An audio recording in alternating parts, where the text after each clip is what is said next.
Okay, I'm just going to, I just want to say thank you for letting me spend a little time with you. I'm just going to give you sort of a brief general overview of integrative medicine. I think it's probably important for the orthopedics department in particular because so many of your patients are probably looking at adding some complementary type of therapy when they're complaining primarily of back pain or knee pain. So I thought this might be interesting. I've been in practice for about 25 years. I am a physiatrist, board certified in physical medicine and rehabilitation, conventionally allopathically trained. About 3 years ago, I had an opportunity to step away from my practice. I was feeling a little bit professionally unfulfilled, and I was looking for something to kind of bring a little bit more inspiration into my life professionally and as well to add to my patients. So I sort of stumbled into a program, sort of an exciting field of integrative medicine. There was a fellowship, a post-MD fellowship that was started by Dr. Andrew Weil. I'm not sure if any of you have heard of him before. He's pretty big in the integrative medicine world. He's a Harvard-trained physician. And he started a program actually in the mid-1990s in integrative medicine. It's through the University of Arizona. It was a 2-year residential program with a distance learning component. So I needed to be out in Arizona about 4 or 5 weeks over the 2 years, and the rest of it was actually all online. So I finished that program. I have to tell you, it was incredibly personally transformative for me. I had the opportunity to learn about different kinds of therapies that blended conventional medicine, medicine that I had been taught, with amazing complementary types of techniques, things to actually make my patients feel better. So it was sort of exciting. So the objectives, I needed to give you some objectives today for this lecture. So the objectives, we're just going to hit a little bit about the philosophy of integrative medicine, just sort of a broad overview. I also wanted to give you just a couple of tools that you might be able to bring into your practice, and we call that sort of practicing within your practice. And then I thought I would introduce you just to an approach to low back pain, sort of a complementary type of approach to low back pain, because I'm sure a lot of you are seeing low back pain probably on a daily basis. So we use a textbook called Rakel, and that's our sort of integrative medicine textbook. And what they say is that it's not really a new concept. Integrative medicine is not a new concept. And what he says, he gives kind of a good quote. He says, as the pendulum of accepted medical care swings from one extreme to another, integrative medicine has just sort of been overlooked. And really, integrative medicine sort of reaffirms the importance of a patient-provider relationship. And that's something that we kind of have lost. It focuses on the whole person. We choose therapies that are informed by evidence. We try to start with some less invasive interventions before we move on to some more costly ones. So, for example, with our low back pain, perhaps we would try a different approach before we jumped into any sort of radiologic studies. And it's sort of using all the tools that we have, all therapeutic tools as well as lifestyle tools to kind of approach a patient. So this is just a little pie chart. So it's not as if I'm doing alternative medicine. So it's not voodoo, witchcraft. It's not alternative. What I'm looking at is actually something that's complementing what I already know, what I've been taught, Western allopathically trained physician. So you can see we have surgery in here, we have pharmaceuticals in here, but we have it in line with some mind-body techniques, nutrition as medicine, botanicals. So the other big part of it is that we're looking at the whole person, right? So it's mind, body, community, like those who are social relationships, and spirit. Okay, so that's something kind of interesting, and I think we sort of have lost sight of it a little bit. So when you look back at the writings of like Aristotle, up until the early 1900s, our medicine was primarily patient-centered. We didn't have a lot of tools in our arsenal to look inside people's bodies. So a lot of what we did was intuition. It was knowing your physician for so many years, had a very honest relationship with them. There was a lot of, you probably have heard in the literature, laying on of hands. So you were touching, you were listening. So up until about the early 1900s, that's how medicine was practiced. What happened was we became somewhat astute at pathology, right? We started to learn what does actually a diseased cardiac vessel look like. So when we started to learn more and more about pathology, what happened then was our physicians became sort of subspecialized. So we got away from looking at the patient as a whole and instead started looking at them as individual body parts. So we looked at the heart, we looked at a bad osteoarthritic knee. We stopped sort of looking at them as a whole person. And with that, you know, we can't imagine practicing medicine now without an MRI or a CAT scan. As a matter of fact, in 1982, when I was in college, I was doing a research project on the beginnings of CAT scan medicine, using CAT scans medicine. So we have all this technology now, but with that technology, we have less and less opportunity to actually talk to our patients. So I think what we're finding is that the patients aren't quite as happy. You know, they're still feeling yucky. You know, they have chronic disease, they might have obesity, they might have diabetes, they might have cardiac disease. They're not feeling great, even though we have so much at our disposal in terms of tools. And I also think our physicians really aren't feeling great either. So what happened in the 90s, and I have to say our patients are pretty smart. So in the 90s, in the mid-90s, they said to themselves, you know what, I have chronic disease. I don't really have a lot of time with my physician anymore. He's giving me medication, he's offering me surgery. I still feel bad. I'm going to start looking for something else, something else. So what they started to look for was these complementary types of therapies. And that, by that I mean acupuncture, chiropractic care, supplements, you know, going into the health food store and looking at supplements for osteoarthritis. And so really the public is the one who sort of stirred the pot here a little bit. And in 1993, the NIH finally took notice. And they said, okay, you know, we need to investigate this a little bit further. And at that time, they developed something called the Office of Alternative Medicine, which they have since changed in 2014 to the National Complementary and Integrative Health Medicine.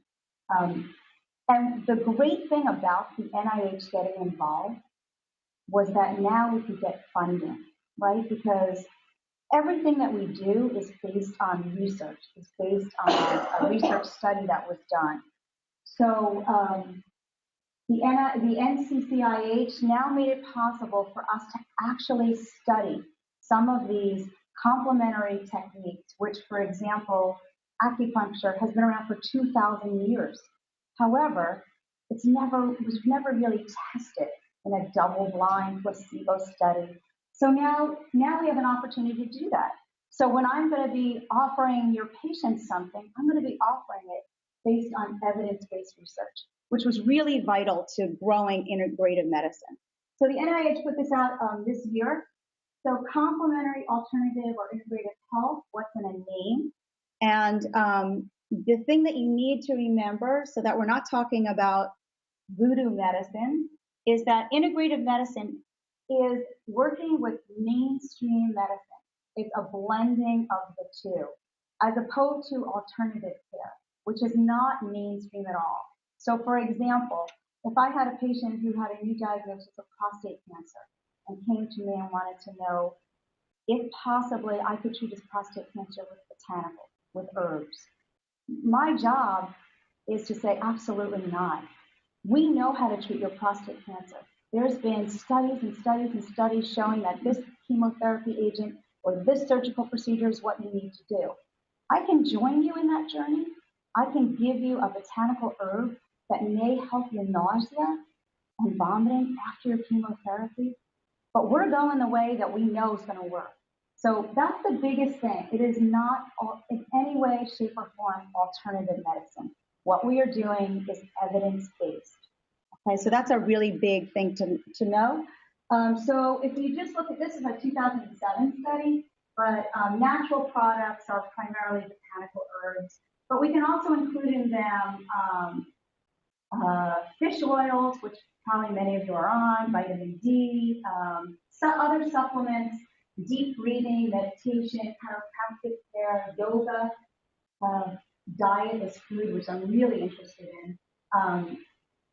Diet is medicine, progressive relaxation, guided imagery. So this is kind of, when we talk about, when we talk about integrative modalities, these are the ones we're speaking about. This is kind of interesting, I think, because these are the diseases that people are looking for them. If you can see, there's a whole bunch that could be related to orthopedics, right? We have back and neck and joint and arthritis, musculoskeletal. I mean, even if you guys aren't offering them or offering these services in your practice, you probably need to be familiar with them and familiar in terms of what the studies are saying, because your patients are using these. They're going ahead and using these. And it actually probably might be nice if you had a network of providers that you knew, that you trusted, that could actually, that you could send someone that you felt did a great job with medical acupuncture, for example. So in 2012, this is just sort of an updated an idea from the NCCIH.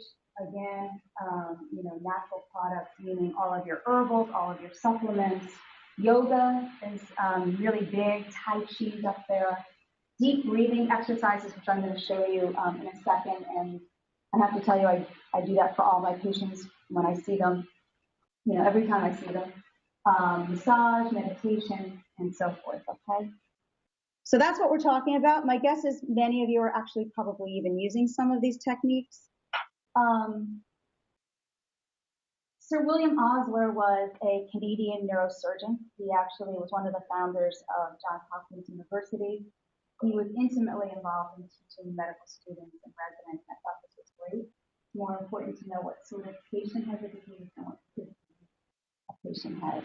So we're going to just kind of talk a little bit. I'm going to change gears a little bit. This is actually a quote from Dr. Still. He's the father of osteopathic medicine. To find health should be the object of the doctor. Anyone can find disease. And again, these guys all practiced in the late 1800s, early 1900s, and when patient-centered care was the focus. So I wanted to bring you something that you could actually bring into your practice within your practice. And we call it the 3 Ps. And this is actually something that you can take this afternoon, or as soon as you leave and you see some of your patients today, you can just sort of implement this right into what you do. So this is the 3 Ps: pause, presence, and proceed. So I just want you to, I couldn't find an accurate slide. So all the research about breathing, about taking a moment to breathe, it's our fastest, most cost-effective way that we know to calm our nervous system. All the research says that we need to breathe in and breathe out at a ratio of 1 to 2. So this is actually, I couldn't find something that was 1 to 2. So what we're going to do is we're going to take just a couple minutes. We're going to just close our eyes. We're going to breathe in for a count of 4, breathe out for a count of 8. And I tell my patients that they need to breathe out as if they're breathing through a straw, so that it's sort of a longer count of 8. So now I do this literally every time I walk, before I use the threshold of the door, the patient's door, or my exam room. I stop before I go in there. within, it takes me all of less than 30 seconds to do a little bit of breathing. I do it every time I see a patient. I also teach it to my patients because, again, I think it's a really cost-effective, really easy way to just quiet your nervous system down. For me, I do it primarily so that I can be present. So, I just got a text from my youngest child who failed a test, or I have a call to make to an insurance company, whatever it is, I need to be present for my patient, especially because our encounters now are 15 or 20 minutes long at the most. I need to be all in. So this is kind of what I do. And again, I do it right at the threshold of the door before I walk in. I just stop. So if you want to just close your eyes, we're just going to breathe in for a count of 4, and then breathe out for a count of 8. I'll do it again. Breathe in. And we're going to breathe out.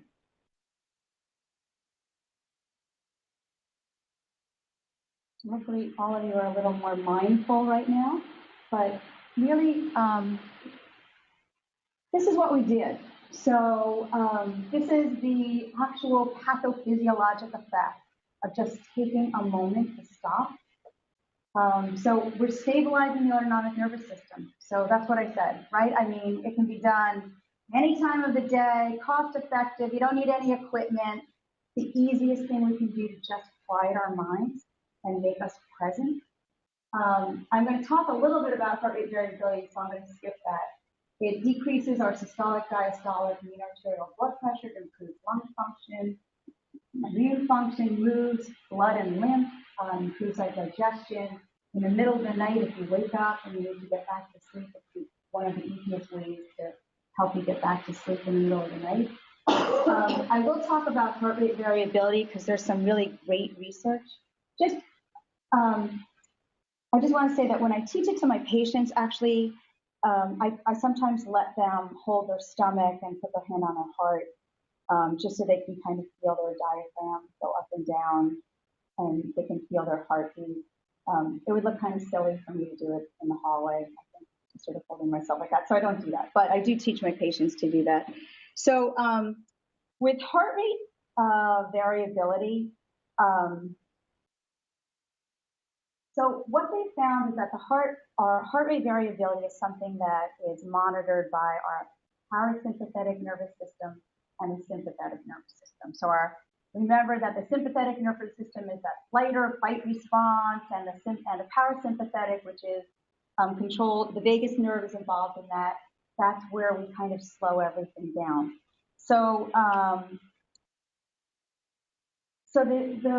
the research is showing that when you have a disease state, that heart rate variability actually is decreased.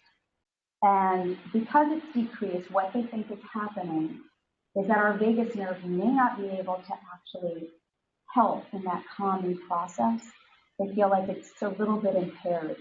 With that, they've actually gone one step further and said that there may be an inflammatory component that happens. We may be releasing cytotoxins into the body.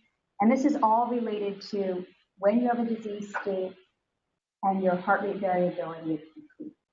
So I kind of think this was actually a study that was done with anxiety disorders, and they were saying that there was showed an increase in cardiovascular disease with anxiety and decreased heart rate variability. So again, they're saying that this loss of this vagal tone may in fact be involved with causing an outpouring of inflammatory cytotoxins in our body. So we kind of all have, and this is what I was talking about, the information. So we kind of all have this unbelievable opportunity to sort of help our patients and ourselves kind of maintain this normal balance of heart rate variability and kind of this well coordination of our autonomic nervous system just by taking 15 seconds several times a day for yourselves and just stopping and breathing. Okay? And obviously, it'd be wonderful if you could share that with your patients. It takes no time at all. So the next thing we want to do is we want to be present, right? We want to be present again. We have a 15 or 20-minute patient encounter. We need to be all in. In martial arts, they call that hara, being present. I thought this was great too. You're given 2 ears and 1 mouth, so you can listen twice as much as you speak. Again, this is that listening. You know, our patients know when we're truly there with them. You know, when we're compassionate and we're listening, they're a little bit more able to share their stories with us. Now, in 15 or 20 minutes, you can't possibly address all the stuff that's going to come out of their mouths. So I kind of think that on the intake forms, I don't know how much you guys do seeing outpatient or if you're just doing inpatient in the hospital, but I think our intake forms have to kind of reflect perhaps the patient letting us know what's the most troubling thing that's happening to them right now. They're number one, right? And so in 15 or 20 minutes, we're going to try and work on number one. We can't be adding the second most difficult thing they're dealing with, or the third, or the fourth, or the fifth. That has to be done in follow-up appointments. But we can kind of say to them, we're not going to disregard these other issues, but in our 20 minutes today, I really want to focus on this, the thing that's the most important to you. So that's what I mean when I talk about being present and then proceed. Now, this is no different than any of you prescribing anything. So whether it's pharmaceuticals, whether it's a surgical procedure, or whether it's going to be an integrative medicine approach or another modality, right? Is what I'm going to prescribe for you, is the high blood pressure medicine, the acupuncture, the possible surgical, whatever, is that going to improve your symptoms? What is the evidence behind it? Is it going to cause harm? For example, I need to know if I'm going to give somebody a botanical, an herb, I need to know what other medications they're on, right? Because they may interact. So I need to know what's the potential harm of me prescribing that botanical for you. What's the cost? I mean, they have amazing type 2 diabetes medications out now that are, you know, you can take them once every 3 days or something. I don't know, something crazy. They cost so much money. Somebody who's stressed out about money, I can't offer that to them. I have to be insightful enough to understand I can't offer that to them. The same way I can't offer them, you know, I need you to go to get a Swedish massage 3 days a week. Right? They can't do that.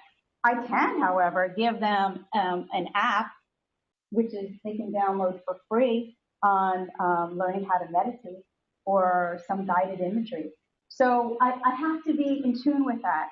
And again, does it match the patient's culture and belief system?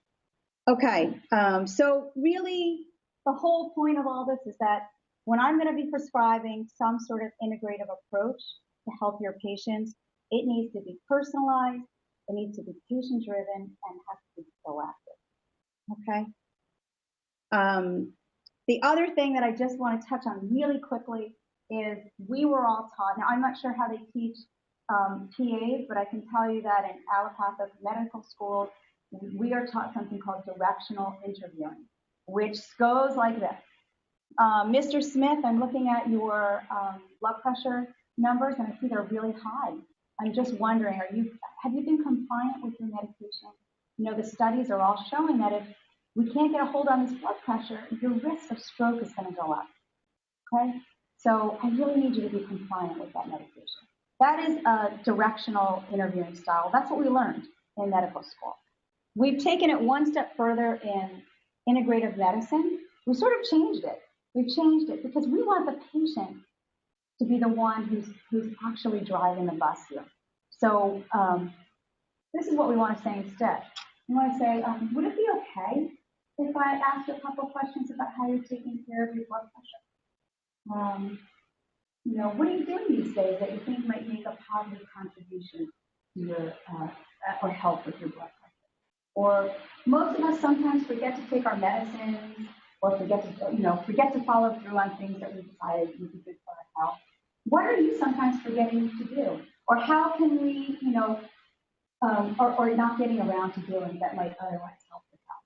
So it's kind of like a little bit of a twist, but it kind of makes it more that the patients we're going along with the patient.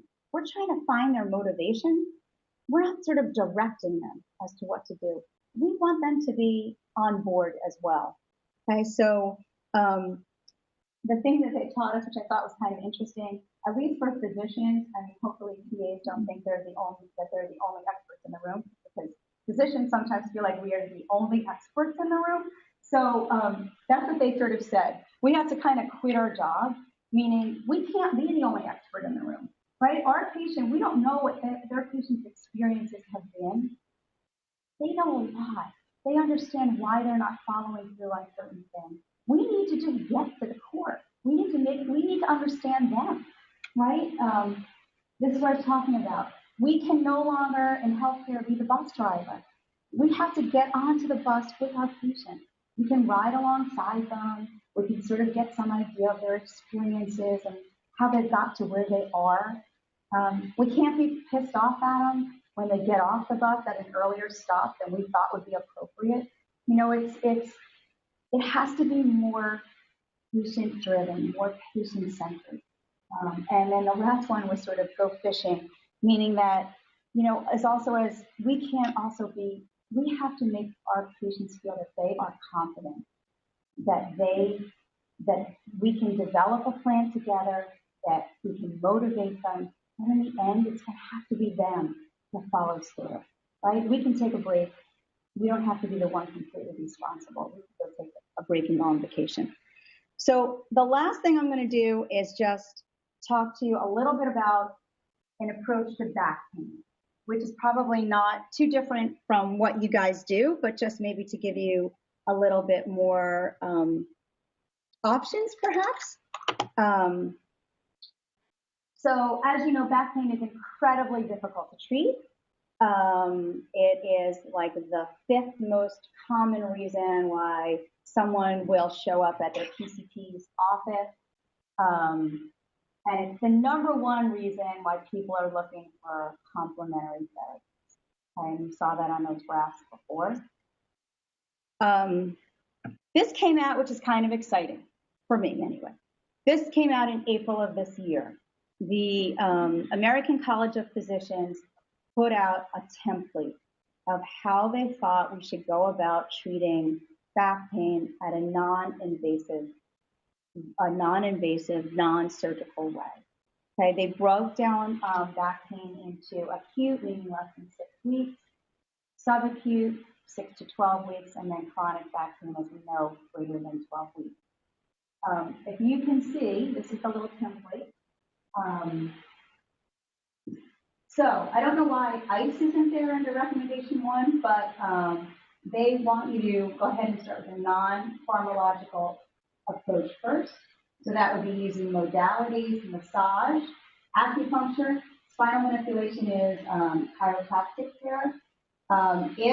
If you want to give the patient something, they're looking at non-steroidals and or like a buccal relax. The next recommendation would be those who then moved on to about 12 weeks and are still in pain. Now they really want you to do more non-pharmacologic treatment. They want them in a exercise, probably PT program, multidisciplinary is what PT program, acupuncture, mindfulness-based, stress reduction, which we're going to touch on, Tai Chi, cognitive behavioral therapy, spinal manipulation, chiropractic care. I don't really know too much about low-level laser therapy, so I can't really actually give you much, information about those. And then for those who are still not doing well, then they're talking about possibly continuing as anti-inflammatories, continuing adding possibly tramadol or maybe an antidepressant, and then really opioids sort of down the list. So I thought this was kind of exciting. I'm not sure what you guys are doing now as far as your approach to low back pain. So I'm going to do my deep breathing exercises. I'm going to walk in to see that patient. I'm going to be present for that patient, and I'm going to do a great history and physical, just as you guys would do. I'm going to look at those red flags. I'm going to sort of try and, my red flags. Do they have a history of cancer? Do they have a history of trauma? Are they having bowel and bladder dysfunction? Are they having some other red flags? Pain at rest. Okay, so pain when lying down, mostly at night. So whatever your red flags that you've been taught. The yellow flags are the ones that we don't do a great job with. Those are the social issues that come up. Is there sort of a job dissatisfaction? Is there some emotional distress going on at home? Financial concerns? Is there a lot of anxiety? So these are kind of those yellow flags that we sort of need to get a little bit better at picking up, because our goal is to prevent them from going from back pain of less than 12 weeks into that chronic back pain. So we really need to get a little bit better at these social questions. I'm gonna maybe hold on the imaging studies if they're not showing me any red flags for just a little bit. Not that I'm not going to get them, but maybe I'm going to approach it a little bit differently. And then I'm going to go ahead and give them some therapies, again, based on evidence. So these were just those social factors that we kind of don't do a great job with. Their attitudes, or maybe their cultural attitudes about pain, their beliefs, distress, what's their social network, who's their support. So we kind of have to delve into this, because otherwise those patients that had acute pain are moving into chronic pain. So we kind of need to get a little better at that. So one of the first things I like to sort of talk about with all my patients, almost for anything, is there's such a big move towards the anti-inflammatory diet. I'm going to show you what an anti-inflammatory diet, but the baseline is, I'm not sure if any of you are on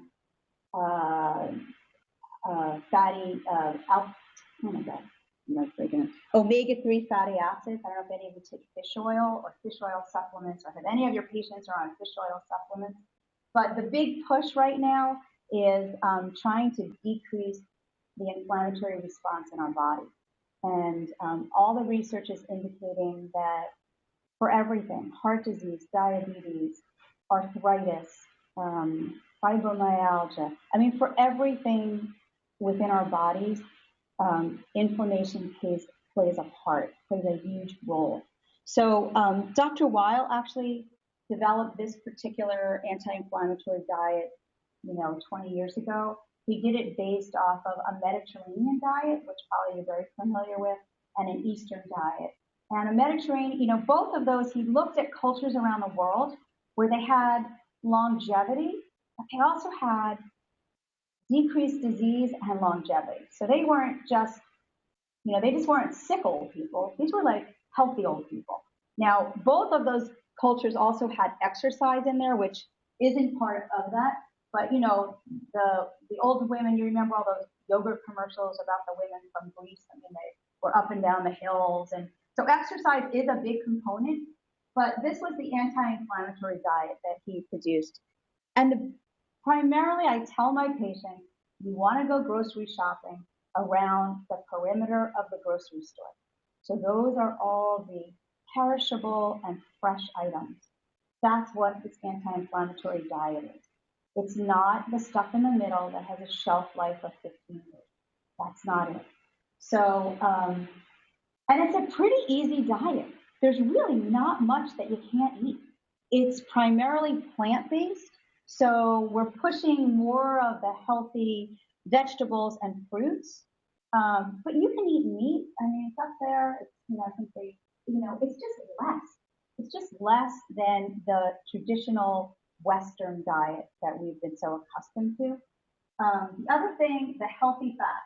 Olive oil that's the game in town. You can switch to olive oil or Expeller pressed canola oil. They have amazing anti-inflammatory properties for your body. The other thing that I want to mention, because I'm not sure how many of your patients are telling you they're on turmeric. Do your patients saying that they're on turmeric now? So turmeric is really in the news now. So turmeric, the active ingredient in turmeric is called curcuma. And the research is, now I will tell you just something interesting about turmeric. It's been around for thousands of years. in the in India's diet.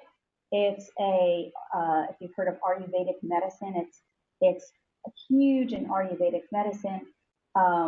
If you ask any of the physicians that you may know that have come from India, they add turmeric almost to every meal every day. So it's like they are shaking, or they're grating. It's actually a root, so they're grating it onto their food. You can buy it in pill form now. And the study that was done that made turmeric huge in the media is that they're finding that the incidence of Alzheimer's dementia is low in India. And they have attributed it to the anti-inflammatory properties in turmeric, and that they eat it at every meal. So it has a lot of, right now there's a lot of research going on in terms of how it's working with Alzheimer's dementia. But the other thing about it is that it's also really a great anti-inflammatory. This was a study, I have to read it here because I really can't see it there, that was done in 2014.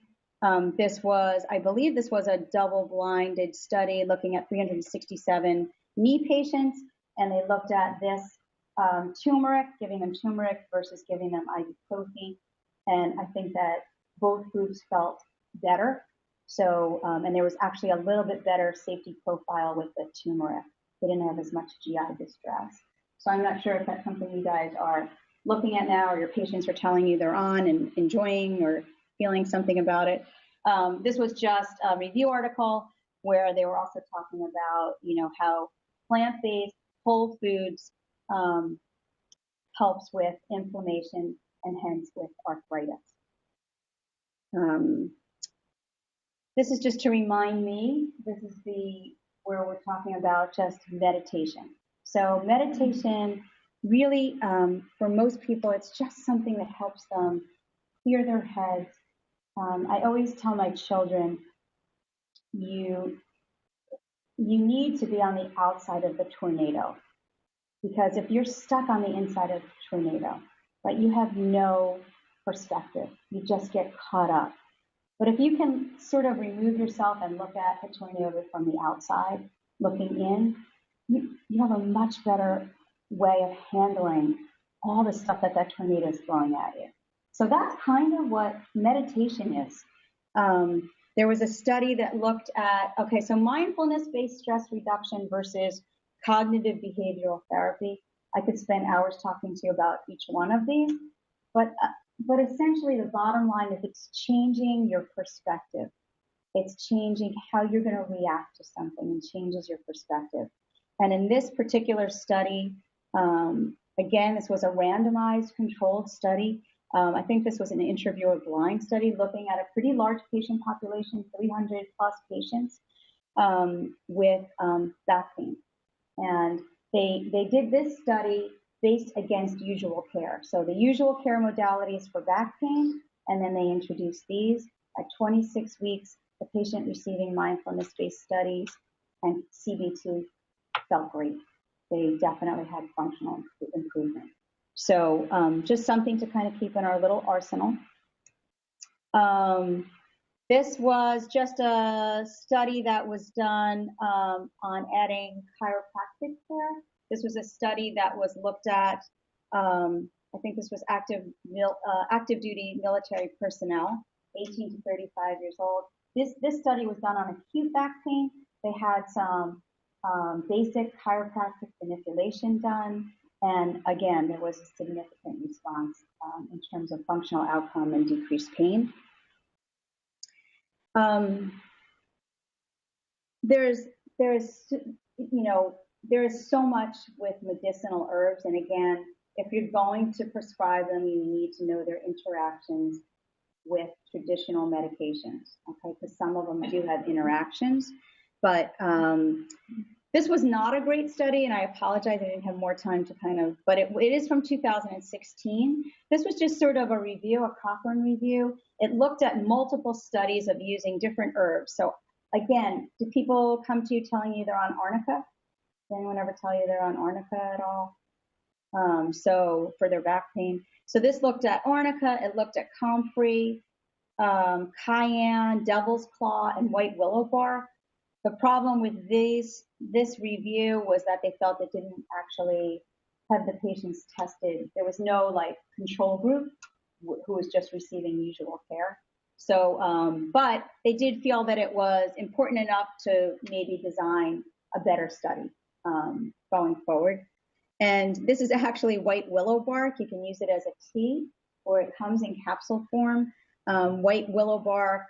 What's interesting about white willow bark is it's been used traditionally. There's writings from 500 BC about white willow bark. It's used today in the Native American population for arthritis. It has it's similar to aspirin. It has salicylate in it, but it also has a second component which decreases inflammation. So this was also sort of a review on using white willow bark. They felt it was helpful. They needed to be tested more, but they did feel that there was some advantages for using white willow bark. And then the last thing I just want to talk about is acupuncture, because the literature is astounding as to acupuncture and pain relief.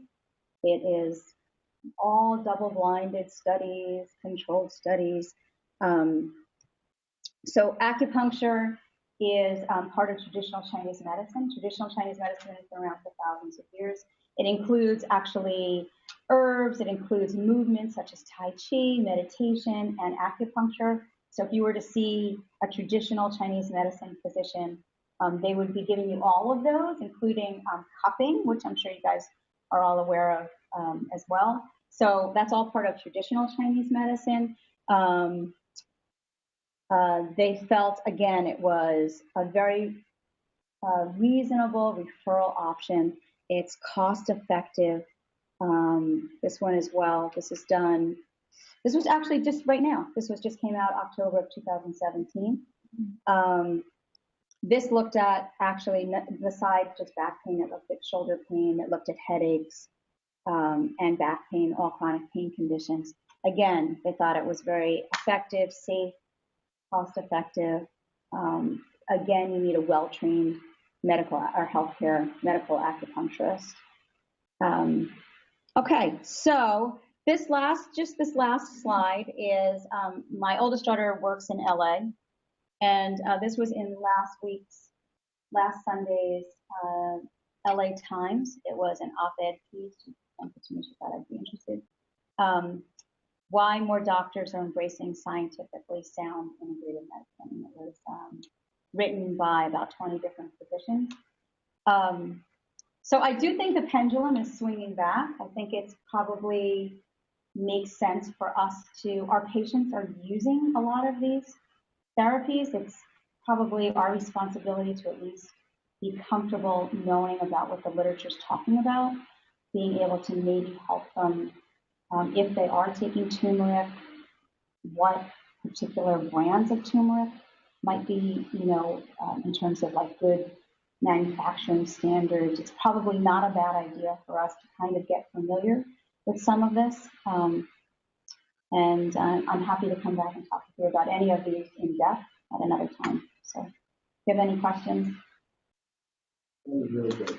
Oh, good. Thank you for doing it. And Good. we're going to have it up on our website so people can definitely get what you're doing. Perfect. So just personally, are you seeing patients now in the outpatient setting? So I am doing, right now I'm doing still inpatient. We're hoping to start an outpatient program the beginning part of next year. Mm-hmm. But right now I'm doing inpatient, and surprisingly, because I'm doing inpatient rehab mostly, so you'd be surprised at how many of patients are happy to get some guided imagery, some just meditation. We talk really briefly about some nutrition, things that they can do when they go home. I think probably in an outpatient setting it would be more effective. Well, I mean, I think you introduced the idea here. I think that's great. But like anything else, I think the follow-up is what's going to, keep them compliant. And I have that monthly, check-in with so. Correct. So that would be our hope, is that we can bring some of that into. We're looking at primarily a rehab population right now, which is even more important because I think, once they've had a stroke, their risk of stroke is so much higher for a second stroke. Yeah. So those patients really need to want to be motivated to make a lifestyle change. And I was thinking about this, and I mean, everything you're saying makes so much sense. And I'm thinking about my own practice, how it's, these are all the things I thought when I was going to be a doctor, be a provider, I was going to do, and I do, so much the opposite way. Correct. Now it's how can I go from 38 people in the office to 45? I mean, numbers that people would go, how is that even possible? But that's what we're doing, like, on a daily basis. But we have to do that, right? I mean, because because managed care is sort of dictating how we see patients. Right. Our patient encounters are no longer 45 minutes, they're down to 20 minutes. But I guess what I'm saying is there are ways for you to make your patient feel that you're all in, even if it's 20 minutes. And I don't know if it's changing. I have to say, we were given an example of a health intake form, and I don't know if your patients comply and actually do them before they're seen in the office or not do them. But the way that they're written, it was so different than the way I was taught to have an intake form. It was more really looking at, again, like I mentioned before, what's the primary thing that's bothering you? For all you know, it could be the fact that they have so much knee pain that they can't sleep at night. And maybe you want to talk to them in those 15 or 20 minutes about maybe some sleep strategies, which a lot of people don't even realize. Don't understand that, dimming the lights, how it increases the melatonin in your body, which makes it easier to fall asleep if your melatonin levels are high. And trying not to use your electronics, the half hour before you go to bed, because that just interferes with how your melatonin increases. So, I mean, it's things that people may not even realize. Yeah. And doing a ritual, whether it's, every night getting into bed and spending, 5 minutes in bed, doing some deep breathing, maybe showing some gratitude, for your family and your whatever, whatever it is, having a ritual. So they're not time-consuming things. It's just getting all of us, and us, I mean healthcare providers, to do it as well. All of us being in a better place to practice medicine. No, I think it's good. I mean, I'm thinking of ways. I mean, it sounds crass, but like to monetize this, but like maybe like a monthly email with all the patients that you treated at Shore Rehab to do a kind of reminder list, or here's a quick thing on America or whatever, because a lot of, if they're over the counter, they don't necessarily need your signature, or even monthly groups where people come back and you can do 20 instead of 1. I have to tell you, in integrative medicine, one of the approaches they talked to us, because they did do a little bit on the business of integrative medicine, and they did talk about a group office visit. And I know there's like a little bit of something that you have to do differently for that. It's something I'm trying to explore. Yeah. Because I think there's something really powerful about being in a network with other people as well.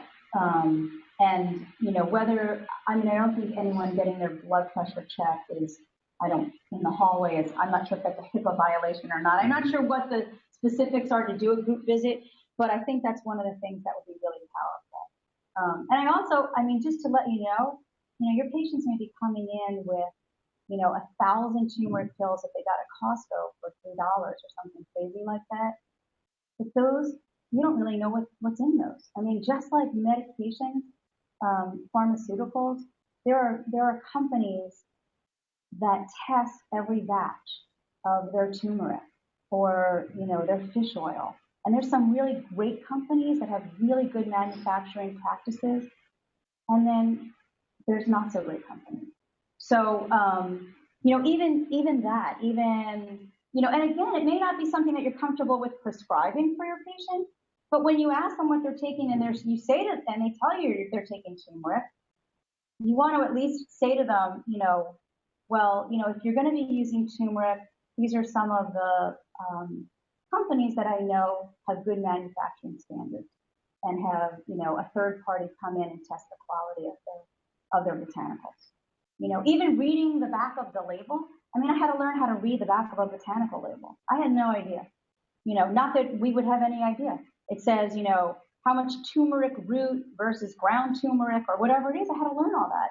So, what I'm saying is that there's a lot, even if you're not prescribing it, they are doing it. They're going to acupuncture, they're going to massage, they're going to chiropractors. So practical question here, who are the people and providers that you are recommending in the community now? Take away and say, okay, acupuncture, then just so and so. So I really, I live a little bit further north. So I'm thinking that maybe I'll give that to you. I don't want to do it while I think you're recording me, but I live a little bit further north. So I'm actually familiar with Monmouth County. Like, are we in Monmouth County now? Okay, so I'm a little bit more familiar, and one of them being because I use an acupuncturist that I think is incredibly talented and incredibly educated. So it's interesting. She tells me now that there are many of her insurance companies that are covering the acupuncture, and it's like that is a huge change in the last 5 years or so. So yeah, there are, and my guess is that there's a lot of, she is traditional Chinese, she went through a traditional Chinese medicine program, but there are many medical acupuncturists that are MDs or DOs as well that are implementing it. And I do have to say, Shore Rehab works with JFK. We're part of, JFK's up in Edison. It's a big JFK Johnson Rehab. And one of our goals will probably be we have a couple of medical acupuncturists up there who see patients, and our goal would be to try and get them down here as well if we're going to start this outpatient program. There is, however, Meridian has a huge, in Jackson, they have a huge integrative medicine freestanding facility. So they have a medical acupuncturist, they have a massage therapist, they have someone that is intimately and educated about anti-inflammatory diets. So they actually have, Meridian Hackensack has something in place in Jackson. I don't know how far that is for your patients. I'm not sure if that's, and they are, I believe that they take insurance from everywhere, every provider. Yeah. And I can actually give you some more information about that. But the medical director there is an integrative cardiologist who actually wrote the cardiology section of my fellowship and actually spoke out in Arizona. So it was nice to meet her. Any other questions? Yeah. You mentioned an app for guided meditation. Yeah. So I would like to have that for myself. Oh, yeah. Where did I put my phone? So I have some really great apps that I have been very happy about. So Headspace is something that you have Headspace, okay, and then the guided imagery ones that I like. So that's if you want to really learn meditation on your own. But some of the guided imagery ones, it's called I Sleep Easy. What's nice about that one, and I do tell my patients, if you are someone who has no trouble getting to sleep, but then wakes up in the middle of the night and then your entire life is just spinning around in your brain, this has it's called Wee Hour Rescue, and it sort of is, it includes a program for when you get up in the middle of the night. Because I think most people can get to sleep, they just can't stay asleep, and then they get up and then everything they have to do is floating around in their head. So that's actually a nice one. What else is nice about that one is you can adjust at the end of the actual guided meditation component, you can actually adjust how much sort of music there is afterwards.